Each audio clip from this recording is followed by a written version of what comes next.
Hi అందరికి. జుట్టుకు సంబంధించి మెయిన్‌గా అందరూ ప్రాబ్లమ్ ఫేస్ చేస్తున్నది ఏంటి అంటే పేలు కదా! చిన్నవాళ్ళు, పెద్దవాళ్ళు, మగవాళ్ళు కూడా, అబ్బాయిలు కూడా ఈ ప్రాబ్లమ్ అనేది ఫేస్ చేస్తున్నారు కదా!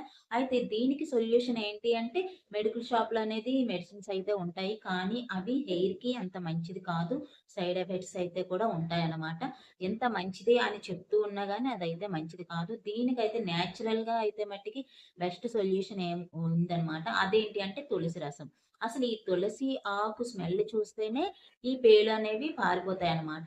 సో, ఈ తులసాకుల్ని కొన్ని తీసుకొని దాన్ని మిక్సీ పట్టేసి దాన్ని బాగా పిండేస్తే రసం అనేది వస్తుంది కదా! ఆ రసాన్ని మనం పడుకునే ముందు తలకి కుద్దుళ్ళుంటాయి కదా! ఇక్కడ పట్టించేసి మెత్తటి టవల్ ఏదైనా కట్టేసుకొని పడుకోవాలన్నమాట. నైటంతా అలా వదిలేయాలి. వదిలేసి తెల్లవారు లేసిన తర్వాత తలకు స్నానం అది చేయాలి. ఇలా వారం రోజులనేవి చేస్తే ఇంకసలు పేలనేవే